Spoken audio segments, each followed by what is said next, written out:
and turn it in. How many points do you get if you are the winning team? 2. How many points do you get, though, if you are the losing team? 1. So, research, losing, winning. The losers, they can make up that last point by doing an extra assignment, but it pays to win. Technically, if you really want to get like a 5 on the AP test, you probably want to look at the extra assignment because it's just a practice AP question. Can you do it and get 4 points and have extra? It's not an extra credit opportunity, no. Okay.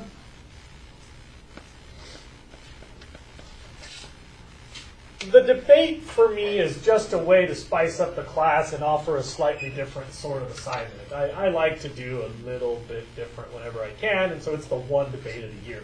But you have to understand that instructionally for me, this is not about the debate. It's about you going home and doing research and coming to the class and finding a way to make it worth watching for the audience when you present your research. That make sense? So I could make you go home and make a poster board and walk up here and give a 30-minute stuttering explanation. But everybody's seen that before. And most of the audience will go and not watch the presentation. The debate is kind of engaging. It's interesting. They're like interesting topics. None of them is an obvious win-lose topic. They've all been won about equally on both sides of the topic.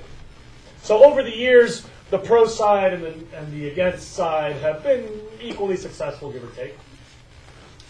They're all like current topics. They're all a blend of fact and value, just like this class. There's the science, and then there's why it matters because we're also human.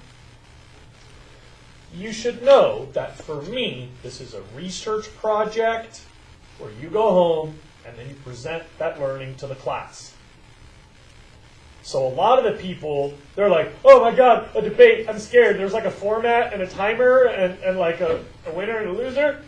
And then other kids are like sharpening their knives like, oh yeah, we're going to get these bitches. We're going to make them look stupid and school them. And I don't even think about the debate that much. For me, I just want you to have facts. And when the audience grades you about who won and who lost, it'll be about who had mastery of fact. Because for me, the debate is a way to deliver your learning, but the learning part is the research. So don't lose sight of that. I'll assign you your teams in a couple of seconds. It'll be random-ish. I'll give you your topics. Don't share your topic. I want it to be a surprise about who you're debating against.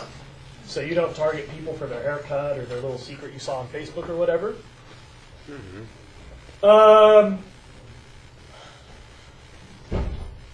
The winning team is always the one who starts their research first. And I've done this for many years, and that's always the case. You know, if you leave this for like 2 weeks from now and then do 7 hours of research on the Sunday before the debate, it's not going to be good. The secret is to use like a Google Doc or a chain email or a group text or a Facebook group or some digital method to communicate daily and update your cumulative body of knowledge. Like, hey, I was surfing the internet when I pooped today and I saw this. And you just like put a little fact into that group. And as long as you're like each contributing on the daily, you build group knowledge, it keeps like snowballing and everybody's involved and it's great. Everybody knows how groups work. You got that one smart kid that does all the work and all the dumb kids just show up and steal the credit. You don't have to do that if you don't want to. If you choose to do that, that's fine.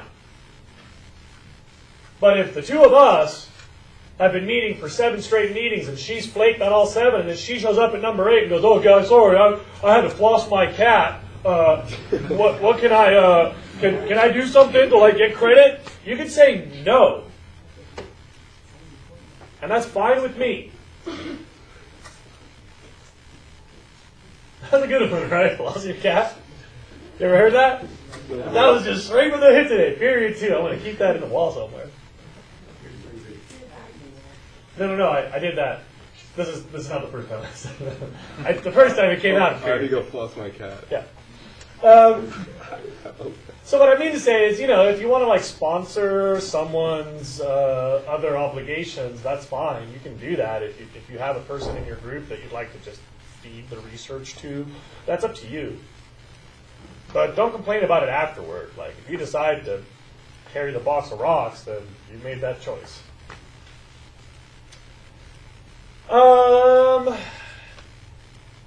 The key issue is for you guys to communicate regularly, because you're not going to get any time in class. And it won't do you a lot of good if you show up in 2 weeks and go, hey, look what I found out. And the other people in your group already go, yeah, we know that, and by the way, we followed up and it's wrong. It's like, ooh. So make sure that you're staying involved with the rest of your group and regularly checking in about this growing body of knowledge on your one topic. Pay attention to the other side. Pay attention to the basic facts. And finally, pay attention to the values that let you evaluate the fact.